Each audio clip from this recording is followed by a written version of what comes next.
Hello, and welcome to another episode of The Kindness Habit. When you leave this episode, you're going to have tools to know when to slow down and when to ask for help. My guest today is someone that I have known since sixth grade. We actually were in the Colorado Children's Chorale together, and then we ended up going to high school together in Evergreen, Colorado. So we share a lot of passions. We share a passion for leadership, for people, humor, singing, a lot of different things, as well as the Colorado outdoors.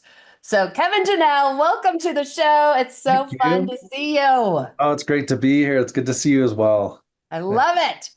So, tell the listeners a little bit about who you are. I know that you have three kids, you have some fun things that are happening in your life, but tell us just a little bit about you and your family. Thanks.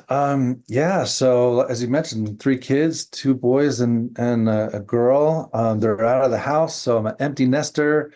And we actually coined a phrase of like we're free birds, right? Empty nesting, free birds, so we get to kind of do what we want. So it's been a great summer. Um, really enjoy a lot of golfing and fly fishing and that kind of stuff. So that's how I kind of unwind and be kind to myself, if you Mhm. will. I Uh, love it. yeah, And yeah. we were just talking about golf before. You don't just like play golf for fun. You're actually really good.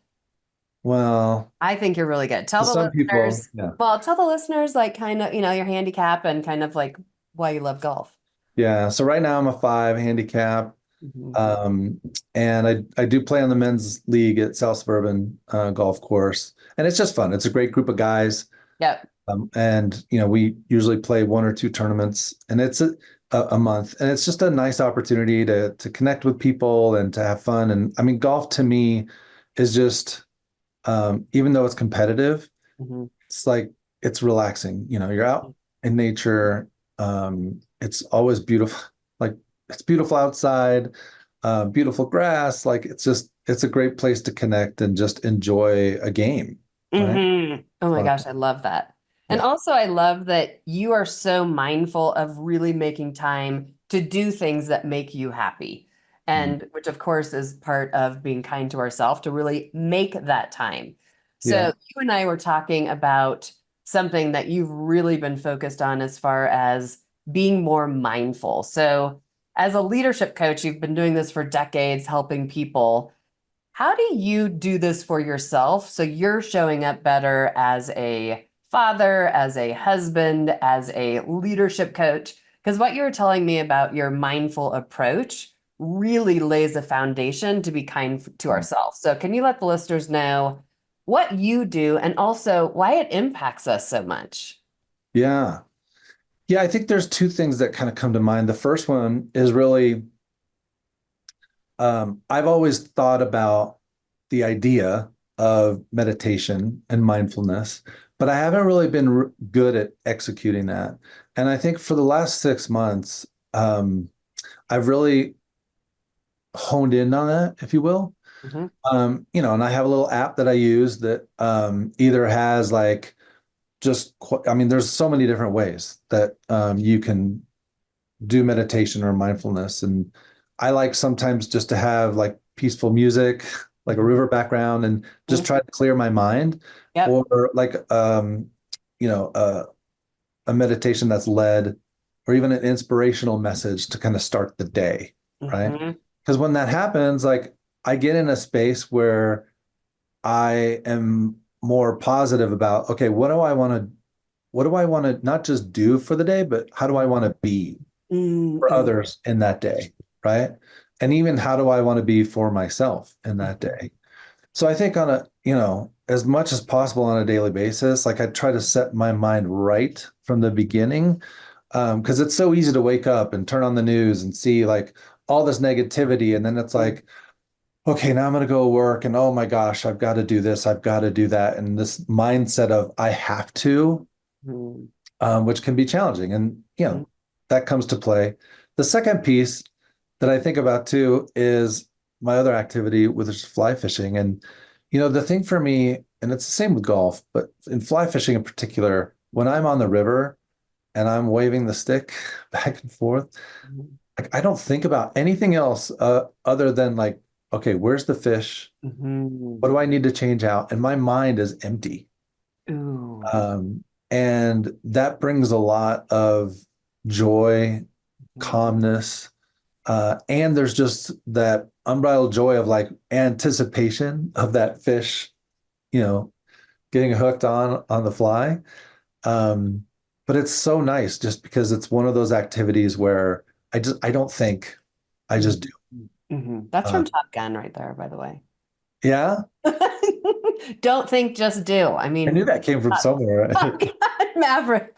Oh, No, that's but good. Yeah. it's so true because you are in the moment. And I am so impressed with you that you can be that present, but you're not going to catch fish if you're distracted, right? I mean, like, or you're not going to hit the ball well in golf if you're distracted. So Right. to Yes. be the ball, be where the ball is, be where the Right. rod is, like wherever it is, Yeah. but like really being in that moment. And that's such a gift that you can do that. Because I think a lot of people, we can't clear our mind like that. So, yes. And that's the difference between, when I think about golf, right? Like if you're overthinking it, like, oh, you can have three or four different thoughts of swing thoughts or whatever the case may be in golf. And it's like, it's just so distracting that you don't, if, a lot of the good golfers, they talk about getting into the flow. Mhm. When you're in the flow, you're not overthinking your golf swing, right? Mhm. You're just focused on the ball, having a nice stroke, and it takes care of itself. I love that. So is what app do you use to start off your day? So I use Calm. Calm. Okay. Yep. A lot of people that I know There's just a also. lot of cool variations of what you can do there, which I Right. really like. Yeah. Yep. So I love what you're saying that you kick it off. And so many of my clients will admit, and I know your clients tell you this too, that the first thing they do in the morning is pick up their phone and read their email. Yeah. And I'm just like, how is that really inspiring you, during the day? Right. Most of the time, the email is not going to be very inspirational. So even if people pause like for 15, like what I heard you say, it doesn't have to be hours of meditation, but it's these small moments of really being more present. But I also love that your hobbies make you be more present Yeah. because that Yeah. gives your mind that time to really just be wherever you are, like be where your feet are. Right. And I think that's a good call out in terms of like the meditation and mindfulness, because like it's literally 7 to 10 minutes. Mhm. Like we're not talking about like a half hour, an hour of like, Yep. sitting with your legs crossed, in a yoga position, being mindful. We're Yep. talking about just sitting, whether it's in a chair or even, you know, sometimes I'll even do it at night if my mind is racing and just in the, lying down in my bed, and I'll usually fall asleep to the meditation and it's Mhm. done. Right. But it's like, it's just so simple. It's 10 minutes. I love that. And Yeah. it's making that time for yourself. Yes. Yep. And Yep. then we were also talking before that you've seen this a lot, and as well as I have too, with leaders, that if we don't slow down and we're not present, then we're not able to really be thinking about what's going well for us, where do we need help, because our brain is constantly thinking about like, what else can I do? But I loved what you said. It's like, what do I want to be? Like, who is my person that I want to Yeah. be, which is so powerful. So what can we also tell the listeners to do as far as when we are more present and we really listen to ourselves and we realize that we need some help? What have you seen? Because I know, again, decades of your coaching, you've seen people fail when they don't ask for help, but also thrive when they do. Yeah. So, what advice would you give people about asking for help? Yeah. Well, I think part of where what mindfulness leads to, right, is a level of self-awareness Hmm. for how you're being for yourself, Hmm. but also like who do you want to be for others? And one of the things I love to talk about from a leadership perspective is like, who do you want to be for others? Hmm. Right? Like, I love there's so much written about servant leadership as an example. Hmm. um, and how do you serve others? And I think that's a great model to think about. Like, how do you engage with other folks? How do you help them grow and develop? And I think that's where um, out of that self-awareness that you gain starting your day or just Mhm. in general, right? Of that self-care bleeds into that self-awareness, and that self-awareness bleeds into awareness of others and how you want to be for them. I Mhm. think with my clients, sometimes, you get wrapped up. We all get wrapped up, right? We all get wrapped up in the day to day and the minutia of whatever it is that we're focused on and doing. Yep. But taking that time, as you mentioned, right? So it's like it's taking that time to kind of stop and breathe and helping your team, Mhm. right, do the same to say, wow, and whether it's recognition to say, look at what you've accomplished so far, Mhm. right?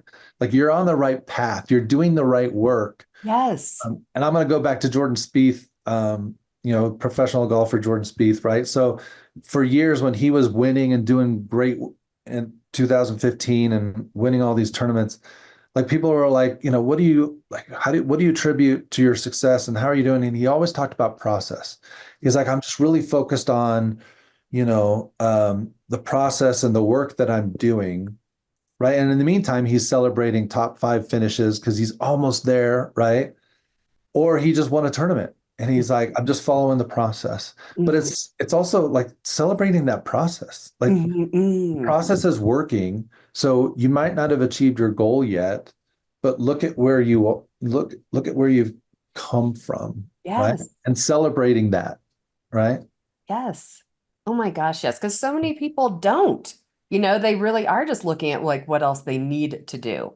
Right. Yes. And Yep. I guess the other thing that comes to mind, having been in the fitness industry for, 12 years is the process of working out, right? So it's yes, you're going to go to the gym regularly, you're going to work out, you're going to eat right? And when you do that, whether your goal is to lose weight or, whether it's to run a half a marathon or a marathon, there's the process of that.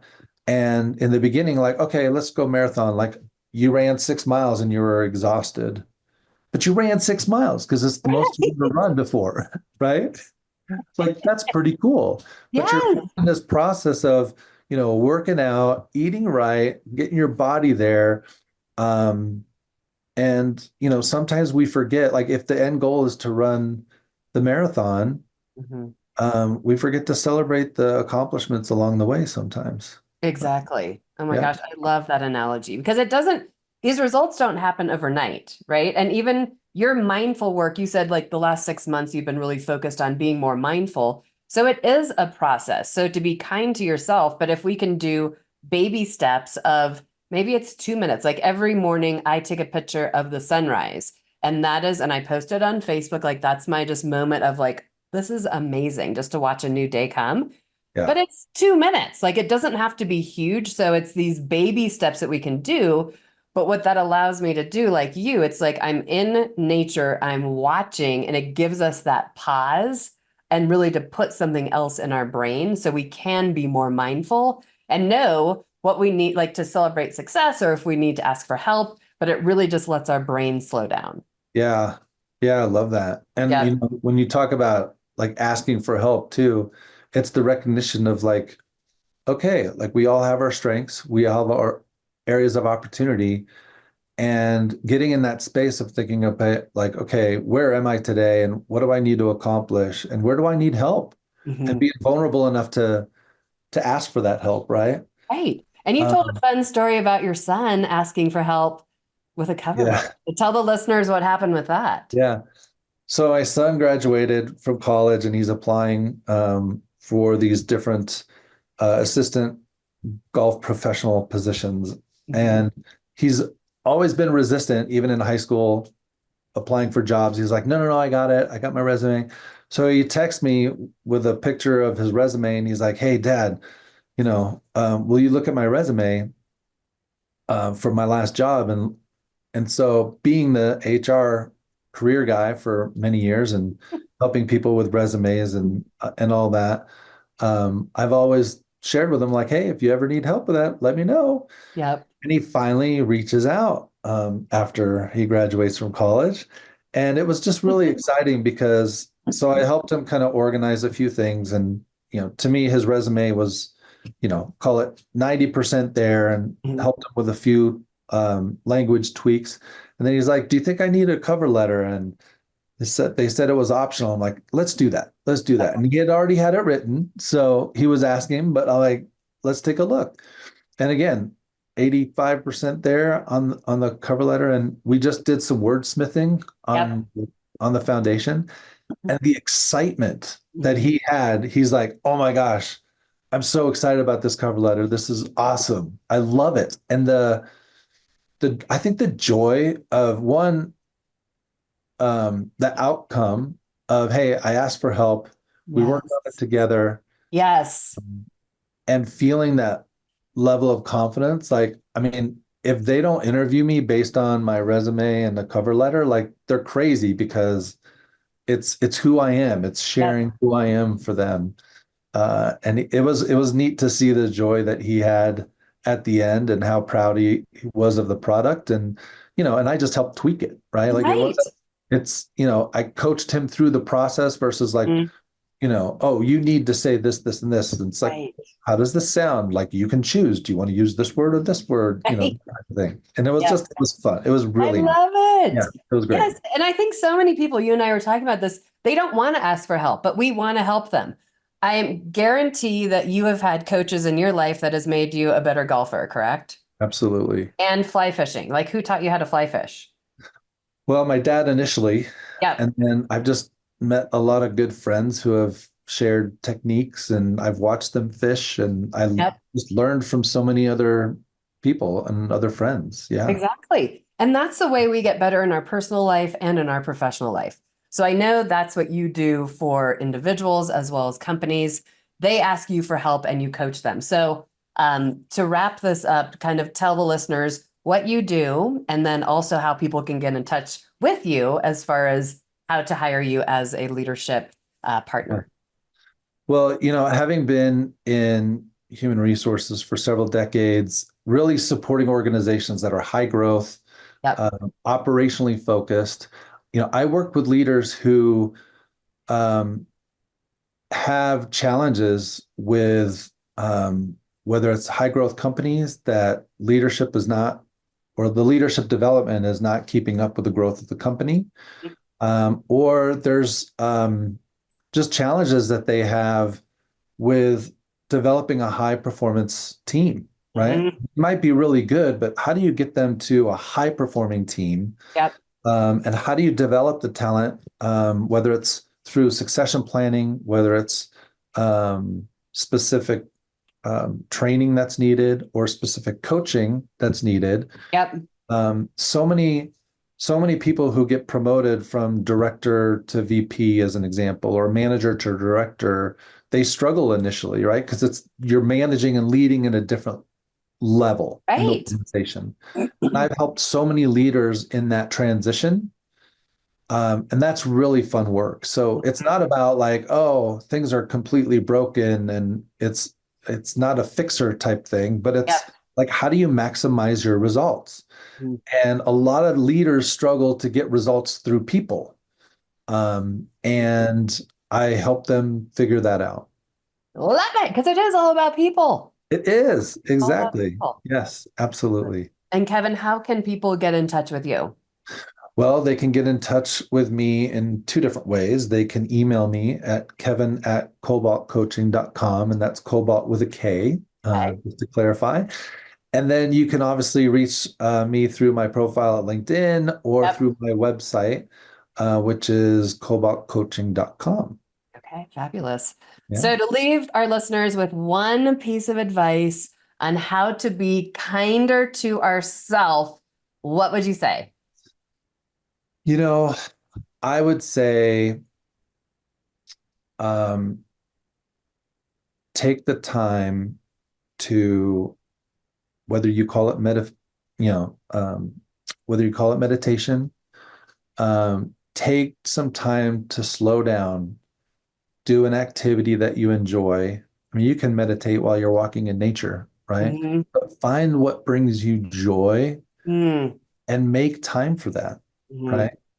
Um, it's just so important to do that. And I think the more that you do that, you really get in touch and that self-awareness of what you need so that you can ask for help, Exactly. right? So that's my advice. Love it. Yes. So let's all slow our brains down, be kind to ourselves, and really block that time where we can recharge so we can show up better for ourselves, but also for other people. Kevin, thank you so much for joining the show. It's so fun Yes. to see you. We do have so much fun history, and I'm excited for people to be inspired to really make small changes that really have a big impact. So thank you so much. Oh, thanks for having me. It's been a pleasure and it's so great to see you. Thank you. Yes.